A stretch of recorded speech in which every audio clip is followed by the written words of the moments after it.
Alright, hey guys, welcome back to another video, and today we're going to be talking about patch 1.8, and more importantly, we're going to be talking about the dev replies through all these pages of, people asking questions about patch 1.8.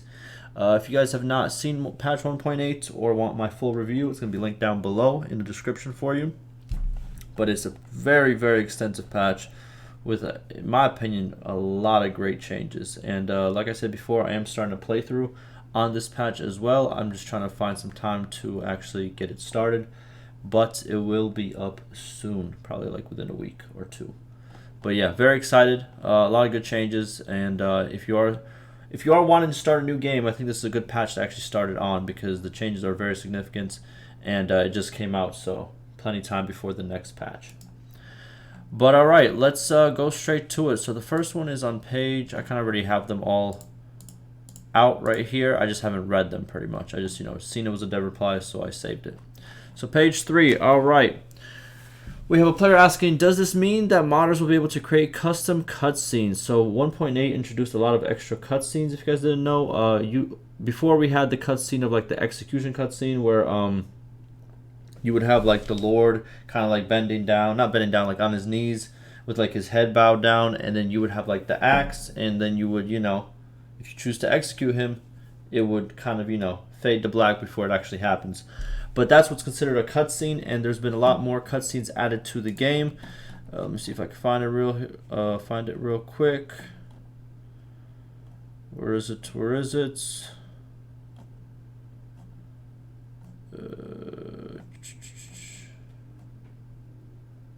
Right over here, cutscenes.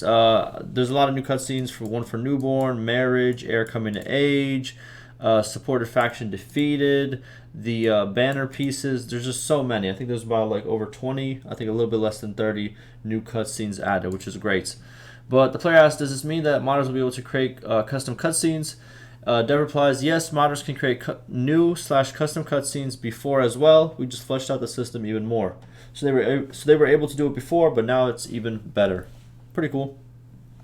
Next, another person asking, I think same person asking, one other major issue is that armor is that cut and pierce damage also needs to be less effective against armor.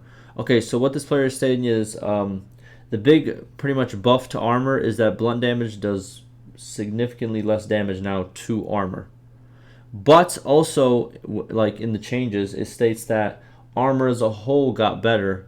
It's just blunt damage got nerfed pretty hard against high tier armor. And the player continues saying, high tier armor should be very good against cut damage and provides still some protection against pierce. Another issue remains is that arrows are still too powerful against armor. Well, okay, so the problem with what I have with the player said is if you make it literally effective against every single type of attack, you just become like this, this absolute tank late game, which I don't think should happen. I agree, maybe you should have a little bit better protection versus like certain pierce damage, but against arrows and stuff like that, if I'm not mistaken, and I might be mistaken, but I've been to history class in middle school, high school, a little bit of college, and arrows were usually very effective against armor. Like they could pierce, you know what I mean? Especially depending on like the type of arrow, the how fast it's going. They can really, really pierce through some stuff. So I think that they still should be pretty powerful against armor, if I'm not mistaken, historically speaking. But regardless, it's a game, so it doesn't really doesn't have to be historically, you know what I mean, like that. But yeah, I think you should still have weaknesses to high tier armor, because if it's just powerful against everything, then I don't know. I don't think that makes it fun. Then the dev response saying armor effectiveness did increase against all damage types. Yep, like I stated, that was also in the patch. But effects is much more pronounced against blunt. There you go, exactly how I said it. Specifically for low amounts of blunt damage. On top of that, weapons don't actually deal just cut or pierce damage. A sword deals most of its damage in cut form while dealing a little bit of damage in blunt. So every melee damage is also get nerfed a little bit as well. Interesting. So that's how damage is distributed. So whenever you get attacked by a sword, which is obviously cut damage or pierce damage, whatever you want to call it, it still does some blunt damage as well. So it's not just like all 100% one type of damage. It's kind of like combined. And since blunt damage was severely nerfed, technically all forms are nerfed. Okay, there it is. Next, we have a player saying kingdoms can be considered destroyed now. Is this a new campaign thing? What exactly are you guys talking about here? And what triggers the scene to be played? So he's talking about one of the cutscenes of a faction being defeated or a kingdom being destroyed, as you can see. And let's see what the devs have to say. What's it called? The dev states kingdoms already got destroyed. If their last clan is destroyed, this remains the same. Okay, so now you're just gonna get a trigger of a cutscene. Pretty cool. By the way, I'm gonna upload all cutscenes on my channel as well. You know how I have like all the quests, all the recounts of the battle. I'm also gonna do that for cutscenes as well. So stay tuned for that. But okay, and then a player also says right over here. Also, I really like the scene so far. Just saw the marriage one and it was nice. I got married at clan tier 0, so I'm curious if the scene changes based on your status. Like, does the king getting married have a more grandiose scene? If not, it would be cool to implement. The dev responds regarding scene variations for marriage. No, we don't have that. We do have some variation for baby born, but in general the focus was more on uncovering a broader variety of events. Okay, so they only have like one variation of it, but I'm pretty sure modders can work off of that and kind of make their own variations of it. You know what I mean? But yeah, we'll see.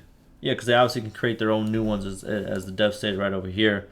They can create new or custom ones, so therefore they could work off of that. I think that would be pretty cool to see. Then another player says, so far I cannot find the option to use this for family members. Is this intended? I only tried in saves from old games so far. It may only work for I don't know what this is talking about. Okay, next. We have another player saying, hello, I bought the game from Epic Games. I already know what his question is. I don't have to read the whole thing. So if you guys didn't know, quick FYI.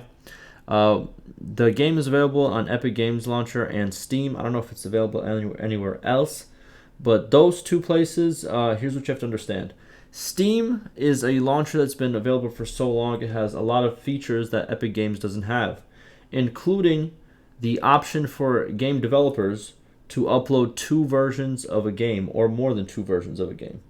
So on Steam, they're able to upload a live version of the game and also a beta version, and also multiple other betas that you can always switch to in the options and settings. Unfortunately, for the Epic Game Store, you don't have this option. They only have a slot for one version of the game that the developers can upload, which is the live version. So the devs don't upload the beta version on there. They want the one that's more stable, so they upload the live version. So unfortunately, people who bought it on Epic Games cannot play 1.8 because it is currently the beta, and this is how it's been literally throughout the whole development cycle, that you don't have access to the beta until the beta is moved to live. And that is also one of the reasons why the devs sometimes push the game to live before uploading the next beta, as they did with 1.7.2, because they want the people who bought on Epic Games to actually experience it as well. So yeah, now the dev, as he states, I'm pretty sure I said pretty much the same thing. He says, unfortunately, due to technical limitations, we are unable to offer beta versions. We are only able to offer beta versions through Steam, so you will have to wait a little longer for this patch to be available for you on Epic. There you go. Kind of a short version of what I just said. Next, we have another player saying, I wonder about armor stats and simulations. It seems like in auto-calculated looters are still able to repeatedly kill tier 2 plus units too easily. Does this new armor stat work in simulations like sending troops? The dev says armor only increases survival rates. For example, getting wounded instead of killed. They do not change combat stats when calculating the auto battles. So, in theory, no, it does not change that. So, yeah, the looters are still gonna, get their lick off. It is what it is. Next, we have a player asking Steam Workshop when? Steam Workshop, if you guys didn't know, it's kind of like Steam's version of like modding. And you could like it's very easy. It's a very easy system where you can just like subscribe to a mod and it automatically installs, or you can unsubscribe from it. It's very easy. You don't have to go to any external sites. It just works. One game that I use it for a lot is AoE 2, for custom campaigns and all that stuff, and also for different like visual mods. But yeah, it's pretty good. The community says Steam Workshop will be activated a bit closer to the full release. There you go. You guys have kind of like a little estimate on when that's coming. So whenever the full release is going to be is when Steam Workshop will be available, which is great. Sensational. Very good addition. Next, the player says, just letting you know, launcher still adverts 1.7.2 patch notes. Okay. That's cool, I guess. I don't know.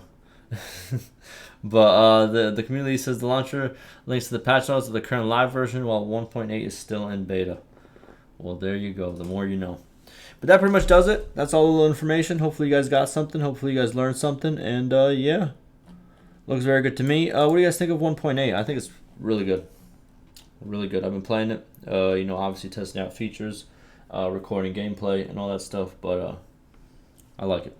What do y'all think? Let me know. I'll see you in the next one.